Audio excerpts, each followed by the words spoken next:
Good morning, ladies and gentlemen. My name is Neda Marar, and I am the chapter director for Ramallah, Palestine. And I'm honored to be here today to introduce the following two ladies. Miss Melody McCloskey, who's the CEO and co-founder of StyleSeat, which is the largest marketplace to book well-being and beauty services. And Miss Aileen Lee, who is the founder and partner of Cowboy Ventures. Let's give them a huge startup grind welcome.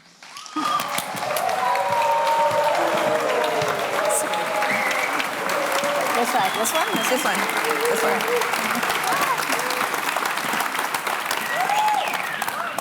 You guys are awesome. Thank you. That's so comfy great. chairs. This is nice. Okay, so I'm Aileen. If you had any questions, this is Melody. And I'm really happy. I'm going to basically just tee up some questions, but this is going to just be a 20-minute conversation with Melody, where I'm a very proud and honored investor. Cowboy Ventures is in StyleSeat. So, Melody, this is a session on mobile marketplaces. Mm-hmm. And you started StyleSeat 3 years ago, mm-hmm. And it did not start out being a mobile marketplace. No, we were talk a little bit about that. Non-mobile. Part of it was because I had one developer, which was my co-founder, and we were like, pick a platform. Web is just something that we know really well, so we went web first. And why did you start StyleSeat? Like, what was the StyleSeat? motivation? Well, what is StyleSeat? We are the largest and fastest growing marketplace in the $78 billion beauty and wellness industry. So we're kind of like, I'm not supposed to say this, we're kind of like open table for hair salons and spas. Why are we supposed to say that? I mean, I don't know. Like, it's like, do you want to? I get yelled at. Like Dave Morin's like, don't compare yourself to other businesses. You're your own business. And I'm like, yeah, but people don't get it yet. So sorry, Dave.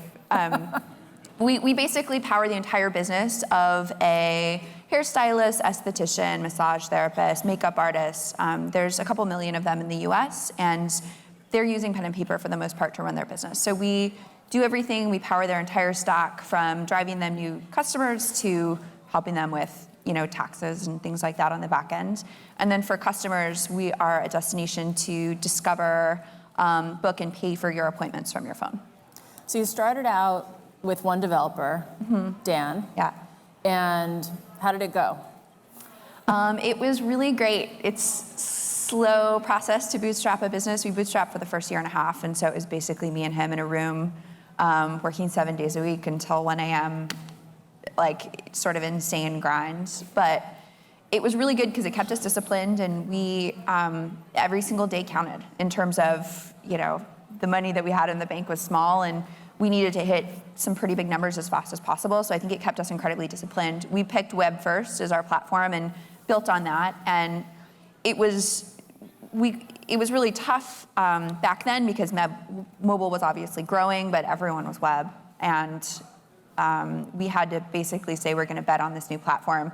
Dan, stop doing this and move over to this, and we're going to start supporting two platforms at the same time, and we did. And every time we've invested in mobile, it has tremendously paid off for the business. So you can actually see it in the graphs where it goes like this, and then it's like this, and then it's like this. And that's like mobile new features or mobile stuff? Exactly. So talk about StyleSeat today. So it's not just the two of you anymore. Yeah. So what does the team look like? How much of it is engineering? And how much of the team is oriented towards mobile versus web? Yeah, we're 33 people today.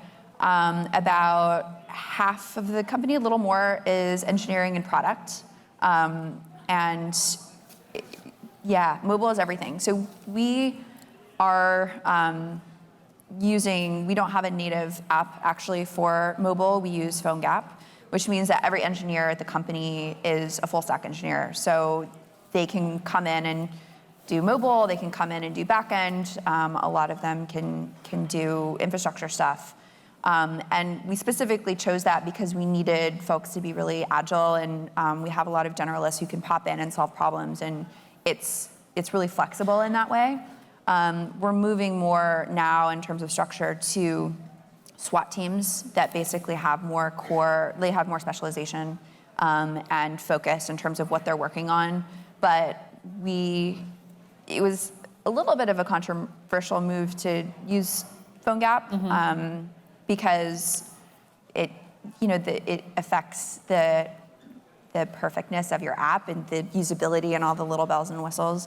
But we had to do it because we were so lean and we were moving so fast. And one of the challenges is that you're running the entire business of, folks in this industry, and you have to be able to support their entire business, and you have to be able to be awesome and amazing and beautiful. And for us, we wanted to be a utility first and really be a great support system for them in their business because they're wholly reliant on us. And so we sacrificed a lot of the bells and whistles for that. It's something that we review regularly in terms of, do we want to go native? Do we want to go native? We haven't done it yet, but we may do it in the future.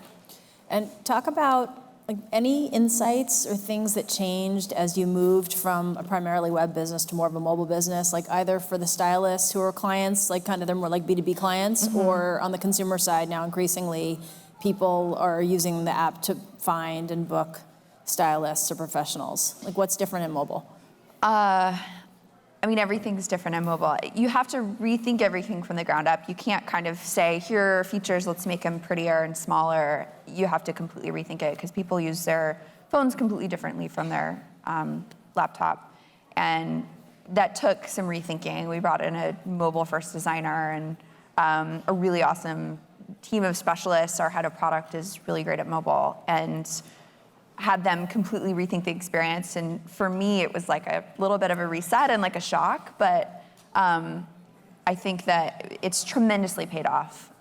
All of our mobile features and growth, like we're constantly iterating. We do pushes several times a week, and you can see all the data instantly. You can fix things, and you can see we're finding that a lot of the mobile bets that we've made are starting to pay off. And is it harder to do A/B testing? Like, how do you guys know what's going to work and what's not going to work? You don't. You just guess. You look at data and you go, 70% of our traffic is going to this type of page. Let's play around and see if we can fix that. Let's have some hypotheses on, what their intentions are when they come to these pages. And like right now, we have a lot of like buttons that will pop up on mobile that don't actually do anything, that say, it'll give you a suggestion. And if people click on it, we know that they're interested in that type of action. So that has kind of informed. And again, like we do pushes every couple of days. So we put something up and we pull it down and we try something else. And you just have to kind of be okay with the chaos. As like a control freak, for me, it's like really hard to be like, what are you putting up? Like, I don't know everything that's happening and all the tests that are running. And I was a horrible person to work with, like when we first started doing that, because I was just like a hoverer. And now I'm kind of resigned to the chaos, and like, I have a really good team that knows what they're doing, and the data is helping to justify the process. That's good. That's awesome. And then can you talk a little bit about you as a CEO? Mm-hmm. So like is there anything that has been easier than you expected about founding a company and growing it? And then what's been really hard? Easier than expected. For us, raising money was incredibly hard in the beginning. 3 years ago, especially when consumer was what was so hot and trendy, coming in and saying, we're going to be a B2B product for an industry that you know nothing about because you're a dude and probably are bald and just don't care about the beauty industry. Like there were a lot of slam doors. That was a hard period of time.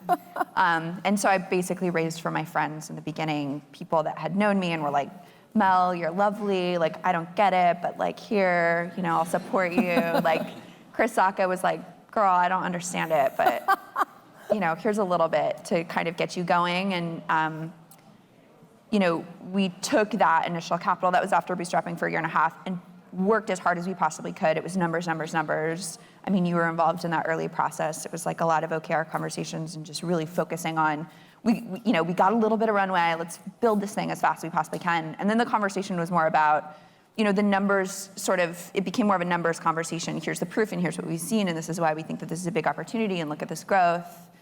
And it was like, okay, I don't get this industry, but I get that. And now all of the conversations that we have with partners or investors or whatever are really about kind of the proof is in the pudding. You got a preemptive Series A 6 or 9 months probably before you were even thinking about raising. Yeah. Right? And like, why do you think that? Because that's kind of an entrepreneur's dream, right? Like you basically have to spend no time on fundraising. You're just focused on building and shipping product. Oh my God, like I spent months and months trying to raise, $700K in our first like seed round that we got so long, and just, it was harrowing, and you go home and you cry and you're like, this is hard.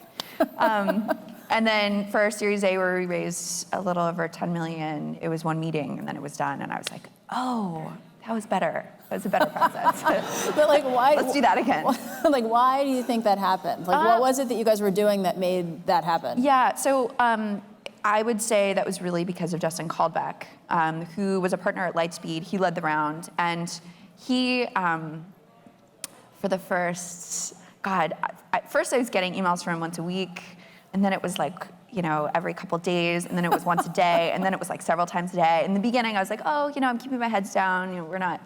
And then it was just like, who is this, like, stalker?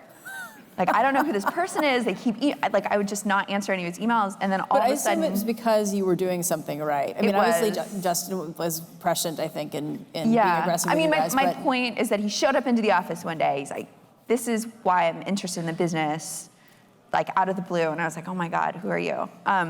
But then we sat down, we had coffee, and we talked about the business. We got on board philosophically about where we wanted to take it, why it was interesting. He had supported marketplaces before. He understood the dynamics better than a lot of other investors that I talked to, and we built a rapport. We started meeting regularly. And so when it came time for us to raise, he was someone that was already trusted. He had already brought a couple of folks that we ended up hiring to the table. He'd already brought all this value, and we already knew how we would work together. And so it was kind of a no-brainer in terms of giving him access to the deal ahead of time. So before I switch back to mobile again, how many of you guys are founders or want to be founders in the audience? Okay, so it's basically an audience of founders. So, and how many, raise your hand if you're kind of like pre-seed or seed stage? So most, I would say. Like, what advice would you give your pre-seed self 2 or 3 years ago on things to watch out for, or things that you've learned now? Yeah, I have a lot of conversations with folks that are pre-seed. Like I work with the Teal Fellowship, and I love that stage of the business, so I love those conversations. I think do as much research as you possibly can about the industry, especially now. I think we're seeing a lot wider breadth of types of products and industries that we're attacking than we used to, and so investors might not necessarily know that much about the industry that you're getting into. Being able to say, here's the opportunity, here's what we want to do, here's what's being missed today in the market, here's where we're going to fill that in, this is why it's a no-brainer, this is our approach. This is like being able to really talk through that competently, I think, is incredibly important, because investors are hearing a bazillion types of businesses a day.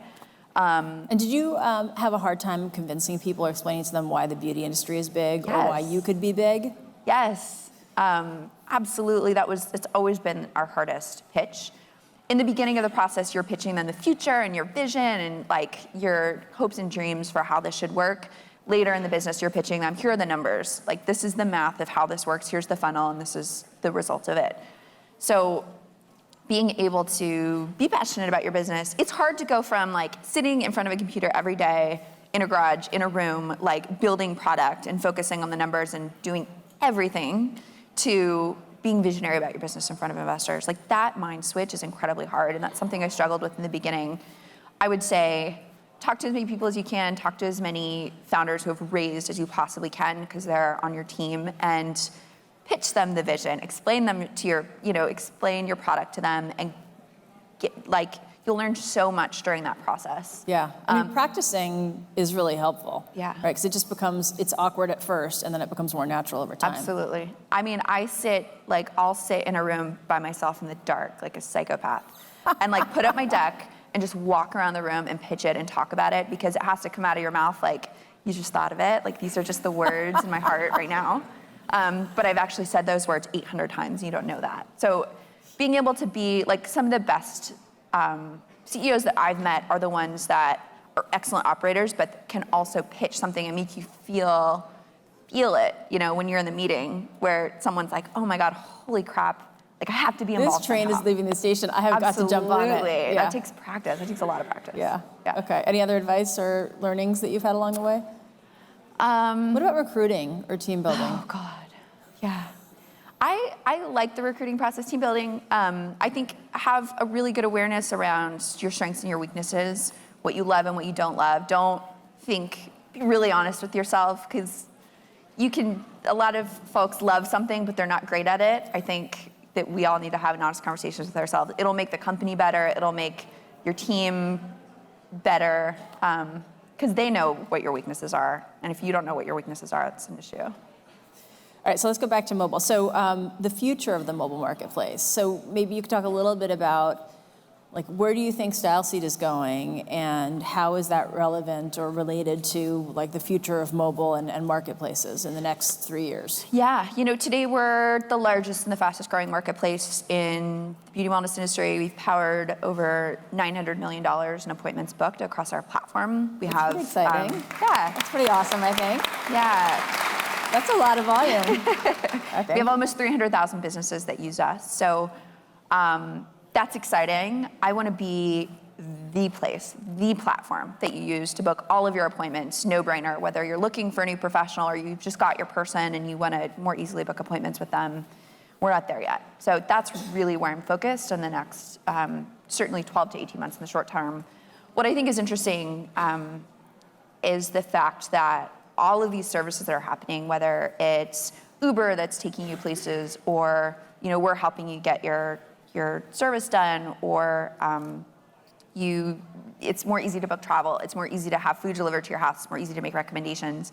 I think a lot of these services are going to start talking to each other. They're going to move from being like the consumer one-stop destination to being more interconnected and kind of just natural. Like, if on a Friday night you realize that you want to go somewhere and have a night out, you can easily call an Uber, get to the airport, travel somewhere, get off the plane. You can have a stylist waiting for you at a hotel room.